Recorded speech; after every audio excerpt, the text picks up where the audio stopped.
তো তাই আমি অনুরোধ করব, যাদের দিলে আমার হুজুরের মহব্বত আছে চলে আসো এখানে। আমি আমার বাপের কথা বলতে আসিনি, দাদুর কথাও বলতে আসিনি, হুজুরের কথা বলতে এসেছি। আসো, এসে বসো। আমরা যদি না শুনি, আমরা যদি না বসি, আমরা যদি প্রেম না করি, কারা করবে? সারা পৃথিবী তো চাইতে ইসলামকে মিটাবার জন্য, সারা পৃথিবী চাইছে। সেই জায়গায় যদি আমরা এরকম ভুল করি কি হবে? আল্লাহ দরবারে শুকরিয়া আদায় করেন যে আমার আল্লাহ পাক আপনাকে আমাকে এমন একটা জায়গায় বসিয়েছে, যে জায়গায় আমরা যদি চুপ করেও বসে থাকি, আমার আল্লাহ আমাদের জীবনে সাগীরা সাগীরা গুনাহগুলোকে এমনিতেই মাফ করতে থাকে। জোরে বলুন সুবহানাল্লাহ। আল্লাহ দরবারে আরো শুকরিয়া আদায় করেন যে আমার আল্লাহ আপনাকে আমাকে এমন একটা জায়গায় বসালো, যে জায়গায় আমরা যদি বসে একবার খালেস দিলে আল্লাহ দরবারে তওবাতুন নাসুহা করে নিতে পারি, আমাদের জীবনে যে সমস্ত বড় বড় অর্থাৎ কাবীরা কাবীরা গুনাহ আছে, ওই গুনাহগুলোকেও আল্লাহ মাফ করে দেয়। জোরে বলুন সুবহানাল্লাহ। কি শুকরিয়া আদায় করব আল্লাহর কাছে। যতই শুকরিয়া আদায় করি ততই তো কম মনে হয়, কারণ সব তো আমার আল্লাহর রহমত, সব তো আল্লাহর দয়া। এই যে বসে আছি কার দয়া বলেন? আল্লাহর দয়া। এই যে আমি চা খেলাম, এটাও কার দয়া? আল্লাহর দয়া, আল্লাহর রহমত। আপনারা যদি সন্ধ্যাবেলায় নাস্তা করেন, ওটাও আল্লাহর রহমত। 40, 50, 60, 70 যে যত পেয়েছি এখন পর্যন্ত, এটাও আল্লাহর রহমত। তবে আমাদের মাথায় রাখা দরকার যে আল্লাহর সব থেকে বড় রহমত আমাদের উপরে তিনটে। কটা? তিনটে। প্রথম নম্বর যেটা, সেটা হলো আমার আল্লাহ আপনাকে আমাকে কোনো ইহুদি, জৈন, খ্রিস্টান, বৌদ্ধ, শিখ, পাঞ্জাবিদের ঘরে আল্লাহ জন্ম দেয়নি। একই কথাই কালমা পড়নে ওয়ালাদের ঘরে জন্ম দিয়েছে। জোরে বলুন সুবহানাল্লাহ। জোরে হবে না সুবহানাল্লাহ? এটা আল্লাহর একটা বড় রহমত, বড় রহমত। আর একটা বড় রহমত, যে আমার আল্লাহ যদি চাইতেন আপনাকে আমাকে কুকুর, বিড়াল, গরু, ছাগল করেও দুনিয়াতে পাঠাতে আল্লাহ পারতেন, কিন্তু আমার আল্লাহ আপনাকে আমাকে কুকুর, বিড়াল, জন্তু, জানোয়ার করলো না। আশরাফুল মখলুকাত, সৃষ্টির সেরা মানুষ করে দুনিয়ায় পাঠিয়েছে। জোরে বলুন সুবহানাল্লাহ। এটা আল্লাহর আর একটা বড় রহমত। আর একটা বড় রহমত, যে আমার আল্লাহ আপনাকে আমাকে ঈসা নবী, মুসা নবী, ইব্রাহিম নবী, ইসমাইল নবী, আদম নবী, নূহ নবী, লূত নবী, ইউসুফ নবীর উম্মত করেন। যে আমার আল্লাহ সমস্ত নবীরা যে নবীর উম্মত হওয়ার জন্য কেঁদেছিল, ওই নবীর উম্মত আল্লাহ আপনাকে আমাকে করেছে। জোরে বলুন সুবহানাল্লাহ। যতই শুকরিয়া আদায় করি ততই কম। তবে এই যে আল্লাহর এত রহমত, এত দয়া, আমাদেরকে আল্লাহ যে দুনিয়ায় পাঠালেন, মনে হয় আমার আল্লাহ এমনি এমনি পাঠালো আমাদের? বলেন হ্যাঁ কি না বলুন? এমনি পাঠালো? গরু তাড়াতে পাঠিয়েছে আল্লাহ? সব কিছু আমার আল্লাহ বানালো আমাদের জন্য। আমরা তো ভাবি না যে আজ জমিনকে যদি জিজ্ঞাসা করা হয়, জমিন তুমি বলো আমার আল্লাহ তোমাকে কেন বানালো, তখন দেখবেন জমিন বলবে আমার আল্লাহর বান্দারা আমার উপরে বসবাস করবে, অর্থাৎ আমরা বসবাস করব। সূর্যকে যদি জিজ্ঞাসা করা হয় যে সূর্য তুমি টাইমে টাইমে ওঠো, আবার টাইমে টাইমে ডুবে যাও কেন, তখন সূর্য বলবে আমার আল্লাহর বান্দাদের আলোর প্রয়োজন আছে, তাপের প্রয়োজন আছে। আমি উঠলাম, আলো দিলাম, তাপ দিলাম, আবার ডুবে গেলাম, অন্ধকার নেমে আসলো। ওই অন্ধকারকে যদি জিজ্ঞাসা করা হয় তুমি কেন আসো, তখন অন্ধকার বলবে আমার আল্লাহর বান্দারা অন্ধকারে আরাম করবে। গাছে ফল হয় কেন? আমার আল্লাহর বান্দারা খাবে। 18,000 মখলুকাতের মধ্যে বহু মখলুকাত আল্লাহ হালাল করলো, কেন করলো? আমার আল্লাহর বান্দারা খাবে, জবা করে খাবে, হারাম নয়, হালাল খাওয়া যাবে। সব আল্লাহ বানালো কাদের জন্য বলুন? বুঝতে পারছেন না আমার কথা? তাহলে সব আল্লাহ বানালো কাদের জন্য? জোরে বলুন। আমাদের জন্য। আমাদেরকে আল্লাহ বানিয়েছে একটা মাকসাদ আছে না নাই? আছে। কেন আমার আল্লাহ বেকার বেকার দুনিয়ায় কোনো জিনিস বানাইনি। নবী মুসা রাস্তা দিয়ে হেঁটে যাচ্ছে, নবী মুসার গায়ে টিকটিকি পিসাব করে দিয়েছে। আমাদের বাড়ি টিকটিকি থাকে না, টিকটিকি পিসাব করে দিয়েছে। যখন টিকটিকি পিসাব করে দিয়েছে, নবী মুসা তো একটু রাগী নবী, নবী মুসা রেগে গেছে। রেগে গিয়ে বলছে, আল্লাহ আপনি টিকটিকি কেন বানালেন? ও তো মানুষের কোনো কাজে আসে না। আমার আল্লাহ তখন বলছে, মুসা তুমি কি জানো কিছুদিন আগে টিকটিকি আমাকে এই প্রশ্ন করেছিল, কি আল্লাহ মুসাকে কেন বানিয়েছেন? ও তো আমাকে আপনার কথা কিছু শোনাই না, আমাকে তো আপনার কথা কিছু শোনাই না। এ থেকে বোঝা গেল আমার আল্লাহ বিনা উদ্দেশ্যে বিনা মাকসাদে আমার আল্লাহ কোন জিনিসই আল্লাহ বানাইনি, সব বানিয়েছে একটা মাকসাদ আছে। মাকসাদটা কি? সব আমার বান্দাদের জন্য। আল্লাহ ঈসা নবীকে পাঠিয়েছিল, ঈসা নবীর সাথে একটা গাইড বুক, একটা কিতাব পাঠিয়েছিল। মুসা নবীকে আল্লাহ পাঠালো। মুসা নবী যখন আসলো, মুসা নবীর সাথে একটা গাইড বুক আসলো। ইসমাইল নবীর সাথে গাইড বুক আসলো, ইব্রাহিম নবীর সাথে গাইড বুক আসলো। এই রকম বহু নবীর সাথে আল্লাহ গাইড বুক পাঠিয়েছে। কিছু কম বেশি 103টে আসমানি কিতাব আল্লাহ পাঠিয়েছে। 103টে আসমানি কিতাব পাঠিয়েছে। আমাদের জন্য কোনটা গাইড বুক? আমাদের জন্য যেটা সিলেবাস, সেটা হচ্ছে পবিত্র কালামুল্লাহ কোরআন শরীফ। এবার এই কোরআন শরীফকে যদি আমরা জিজ্ঞাসা করি যে কোরআন শরীফ তুমি বলো আমার আল্লাহ আমাকে কেন পাঠিয়েছে দুনিয়ায়, কোরআন শরীফ আপনার সাথে কথা বলবে। আমার কথাই কি আপনাদের অসুবিধা হচ্ছে? কি সারা দেবেন? গালে কার গুটকা ভরা আছে, কার পান ভরা আছে, কি সারা দেবেন আপনারা? আমার কথাই কি ভাইদের অসুবিধা হচ্ছে নাকি? তাহলে এই যে কোরআনকে যদি জিজ্ঞাসা করি যে কোরআন তুমি বলো যে আল্লাহ আমাকে কেন পাঠিয়েছে, কোরআন কথা বলবে আপনার সাথে? কোরআন কথা বলবে না। তাহলে বুঝবো কি করে? আমি নিজে পড়ে ব্যাখ্যা করে নেব না, ওতে আপনি গুমরাহির দিকে চলে যাবেন।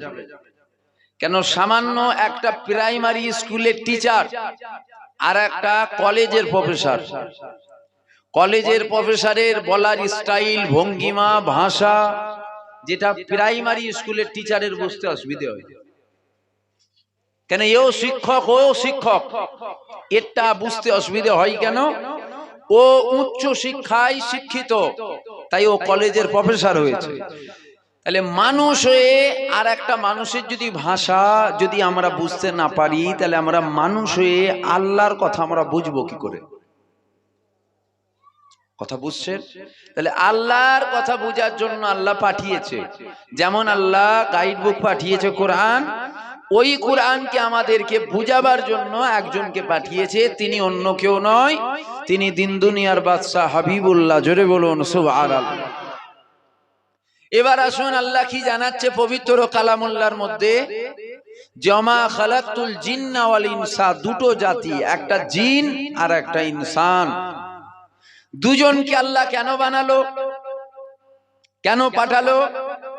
আল্লাহ বলছে কারণ একটা। ওই কারণটা কি? ইল্লা লিয়াবুদুন, শুধুমাত্র আল্লাহর দাসত্ব করার জন্য আল্লাহ পাঠিয়েছে। জোরে বলুন সুবহানাল্লাহ। জোরে হবে না সুবহানাল্লাহ? কার দাসত্ব? আমরা করছি আল্লাহর দাসত্ব? আমি সবাইকে জিজ্ঞাসা করছি, আমি সবাইকে জিজ্ঞাসা, আমরা করছি?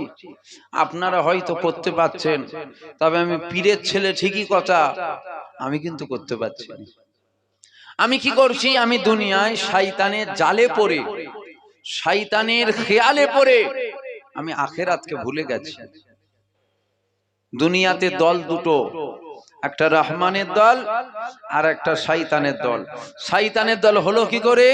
যখন আমার আল্লাহ আদমকে সেজদা করতে বলল, সবাই সেজদা করে নিল, একজন বলল আমি করব না, নাম আজাজিল ইবলিস শয়তান, বলছে আমি করব না। আমার আল্লাহ বলছে তবে রে ফাটা কপালে জাহান্নামী, বেরো। আল্লাহকে বার করে দিয়েছে। এই যে ও জান্নাত থেকে বার হয়ে গেল, বার হয়ে ও একটা দল করে নিল, যে দলটা শয়তানের দল।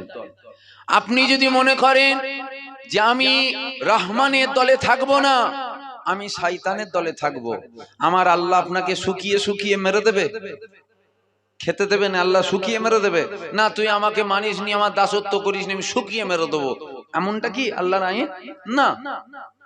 কেন এমনটা নয়? দেখেন, এই পৃথিবীতে একটা ধর্ম আছে, হিন্দু আছে, জৈন আছে, খ্রিস্টান আছে, বৌদ্ধ আছে, শিখ আছে, পাঞ্জাবি আছে, ইহুদি আছে, নাসারা আছে, আছে না? না, এরা সবাই কি আমার আল্লাহকে মানে?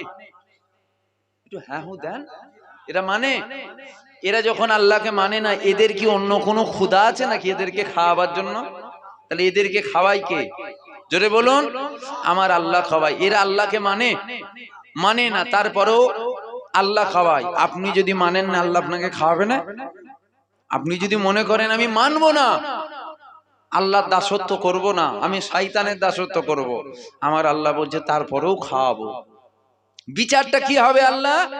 আমার আল্লাহ বলছে বিচার হবে কিয়ামতের ময়দানে, চুল চিরে চিরে বিচার হবে, 1 ইঞ্চি ছাড় হবে না। হ্যাঁ, এবার আমরা যে মানি আল্লাহকে, শুধু ভালোবাসি ভালোবাসি ভালোবাসি বললে হয়? কিন্তু পরীক্ষা আমার আল্লাহ নেবে, কত ভালোবাসে দেখবে না। প্রত্যেক দিন গোশ ভাত খাওয়াচ্ছে, একদিন ডাল ভাত দিয়ে তো আল্লাহ পরীক্ষা করতেই পারে। ডাল ভাত দিয়েছে বলে ভাতের বাসনটা ছুঁড়ে ফেলে দেবেন? ফেল হয়ে গেলেন তো আপনি। না, আল্লাহ তুমি আমাকে 10 দিন গোশ ভাত খাইয়েছো, একদিন কেন 1 মাস যদি ডাল ভাত খাওয়াও তারপরেও আলহামদুলিল্লাহ। তুমি আমাকে খাওয়ালেও আলহামদুলিল্লাহ, না খাওয়ালেও আলহামদুলিল্লাহ। এটাই তো আমাদের ঈমান, ঠিক না বেঠিক? কেননা আমার আল্লাহ পবিত্র কালামুল্লাহর মধ্যে জানিয়ে দিয়েছে, এ যুবকেরা, আল্লাহ পাক পবিত্র কালামুল্লাহর মধ্যে কি জানিয়েছে? আমার আল্লাহ পাক পবিত্র কালামুল্লাহর মধ্যে জানিয়েছে, কুল্লু নাফসি যায়িকাতুল মউত, প্রত্যেকটা নফসকে আমার আল্লাহ অবশ্যই মৃত্যুর স্বাদ চাখাবে। তুমি হাজী সাহেব হও, পীর সাহেব হও, পীরজাদা হও, মুফতি হও, মুহাদ্দিস হও, ওলি হও, যেই হও, চাকবে না? চাকবে না? কি গো ভাইরা, বলুন বলুন, দাদা হুজুর ছেঁকেছে না চাকে না? আপনি চাকবেন না? কি ভাবছেন জানটা আছে বলে? উরি বাপ রে বাপ, কে কাকে ধরে, খালি জানটা বেরোতে দেরি, জানটা বেরোতে দেরি, সব তেল কেটে যাবে, সব গরম কেটে যাবে। এ ছেলেরা, যুবকেরা, এ আমার নবী পাকের প্রেমিকেরা, মানুষ যখন মারা যায়, ওই মানুষটাকে সর্বপ্রথম গোসল দেয়া হয়, তারপরে কি করা হয়? মানুষ যখন মারা যায়, ওই মানুষটাকে কাফন পরানো হয়, তারপরে জানাজা আদায় করা হয়, তারপরে মানুষটাকে কর্মস্থানে নিয়ে গিয়ে দাফন করা হয়। মিনহা খালাকনাকুম ওয়া ফিহা নুঈতুকুম ওয়া মিনহা নুখরিজুকুম তারাতান উখরা বলে রেখে দিয়ে চলে আসবে। তোমার কবরে তোমার বাপ যাবে না, তোমার কবরে তোমার মা যাবে না, তোমার কবরে তোমার ভাই যাবে না, তোমার কবরে তোমার বোন যাবে না, তোমার কবরে এমনকি আমাদের পীর মুর্শিদ দাদা হুজুরও যাবে না। তোমাকে তোমারটা বুঝে নিতে হবে। এইবার দুনিয়া জমিনে যদি কিছু ইবাদত করে যেতে পারো, দুনিয়া জমিন থেকে যদি আল্লাহ দাসত্বটা করে যেতে পারো, এ ছেলেরা, যুবকেরা, কবরে রেখে দিয়ে চলে আসার পরেতে আপনার আমার কবরে 2 জনা ফেরেশতা চলে আসবে। ওই মুনকার নেকির হাজির হয়ে যাবে। ফেরেশতারা মাথার দিক দিয়ে ঢুকবে, এমন সময় দেখা যাবে মাথার দিকে একটা অপূর্ব সুন্দর যুবক দাঁড়িয়ে গেছে। ওই যুবকটা দাঁড়িয়ে গিয়ে বলছে, এদিক দিয়ে যাওয়া যাবে না, এদিক দিয়ে যেতে দেব না, এদিক দিয়ে যাওয়া যাবে না, এদিক দিয়ে যাওয়া যাবে না। ফেরেশতারা রাস্তাটাকে বদলে নেবে। ফেরেশতারা আপনার আমার কবরে ডান দিক দিয়ে আসবে। এমন সময় দেখা যাবে ডান দিকেও একটা যুবক দাঁড়িয়ে গেছে। ফেরেশতারা বাঁ দিক দিয়ে আসবে, বাঁ দিকেও একটা যুবক দাঁড়িয়ে যাবে। ফেরেশতারা পায়ের দিক দিয়ে আসবে, পায়ের দিকেও একটা যুবক দাঁড়িয়ে যাবে। কবর তো একা থাকার ঘর, একটু আগেই বললাম, কবরে কেউ আপন হবে না, কেউ আপন হবে না, কেউ আপন হবে না। কিন্তু আপনার আমার কবরে ওই 4 জনা যুবক কারা? এ যুবকেরা, বাপেরা, মায়েরা, বোনেরা, ওই চারজন অন্য কেউ নয়। ওই চারজনের মধ্যে প্রথম নম্বর যেটা আপনার আমার মাথার গোড়ায় দাঁড়িয়ে যাবে, ওটা হলো আপনার আমার জীবনের নামাজ। আল্লাহ, কি দাঁড়াবে শুনছেন আপনারা? কি দাঁড়াবে? আমার কথায় কি আপনাদের অসুবিধা হচ্ছে? আমার তো মনে হয় জায়গাটা একদম প্রথমবার আসলাম, তাই তো। তাহলে ঝগড়া শান্তি তো নেই রে বাবা, বারবার এলে না একটু মন টানাটানি হয়ে যায়, কিন্তু ঝগড়া টগড়া নেই, তাহলে সরাসরি দিতে হবে তো। তাহলে কি দাঁড়াবে বলুন? নামাজ। ফেরেশতারা জিজ্ঞাসা করবে কতদিন পাহারা দেবে? তখন তারা বলবে কবরেও সাথ ছাড়বো না, পরকালেও ছাড়বো না, যতক্ষণ না আল্লাহর জান্নাত যাচ্ছে ততক্ষণ সাথ ছাড়বো না। জোরে বলুন সুবহানাল্লাহ। এবার এখানে আমার একটা প্রশ্ন, ভালো করে বুঝুন। ওয়াজ শোনার অভাব আছে বলে মনে হয় আপনাদের? আর হ্যাঁ, না, ঘরে ঘরে জলসা। আগে গোটা গ্রাম মিলিয়ে যারা আমার মুরব্বী বাপ, আমার দাদু জানদেরকে দেখেছে, তেনারা জানে গোটা এলাকা মিলিয়ে একটা জলসা হবে। কে আসবে? ছোট হুজুর এসেছে। বলা ভুল হচ্ছে? এখন এপাড়া ওপাড়া, যুব কমিটি, বুড়ো কমিটি, এ কি লাভ ও কি লাভ, উরি বাপ রে বাপ। যেমন জলসা বেড়েছে, হুজুরের হার বেড়েছে না কমেছে? যেমন ভাত ছড়ালে কাকের অভাব হয় না? কি বলছি বুঝতে পারছেন না? ভাত ছড়ালে কাকের অভাব হয়, ওই রকম টাকা দিলে হুজুরের অভাব হবে না। মোটামুটি টাকা দিলে হুজুর এসে ঘরে বসে থাকবে, কখন ফোঁক লাগবে বল তখনই দেবো। বুঝতে পারছেন? অজ বুঝুন, ভালো করে অজ বুঝুন। আল্লাহ করে ওয়াজ শোনার অভাব নেই।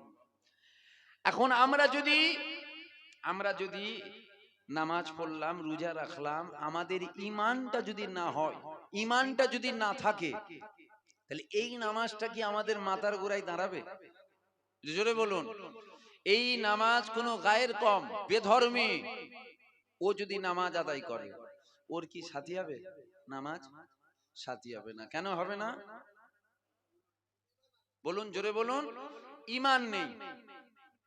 কেন হবে না? ঈমান নেই। কে কথা বলছে এদিকে? কেউ কথা বলছে? কি কথা বলছে? ও, ফোনে কথা বলছে। আরে হ্যালোজিনটাও তো মেরে রেখেছে, তোমাদের মুখগুলো দেখতেই পেচ্ছি না।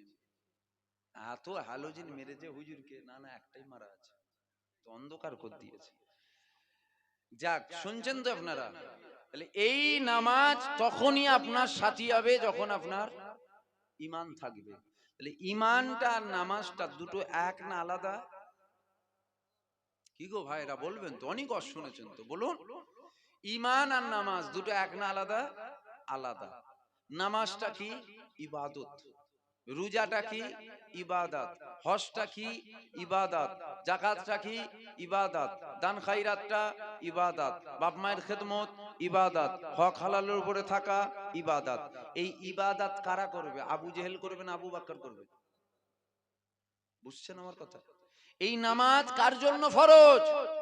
আবু বকরের জন্য না আবু জেহেলের জন্য? আবু বকরের জন্য। আবু জেহেলের জন্য নামাজ ফরজ নয়, ওর জন্য প্রথম ফরজ কলমা, ঈমান, তারপরে নামাজ। ঠিক না বে ঠিক? এ ছেলেরা, যুবকেরা, আমার নবী পাকের প্রেমিকেরা, তাই তো বলে দিয়ে যায় নামাজে ঈমান নাই, কিন্তু ঈমানের মধ্যে নামাজ রয়েছে। রোজাতে ঈমান নাই, কিন্তু ঈমানের মধ্যে রোজা আছে। হজে ঈমান নাই, কিন্তু ঈমানের মধ্যে হজ আছে।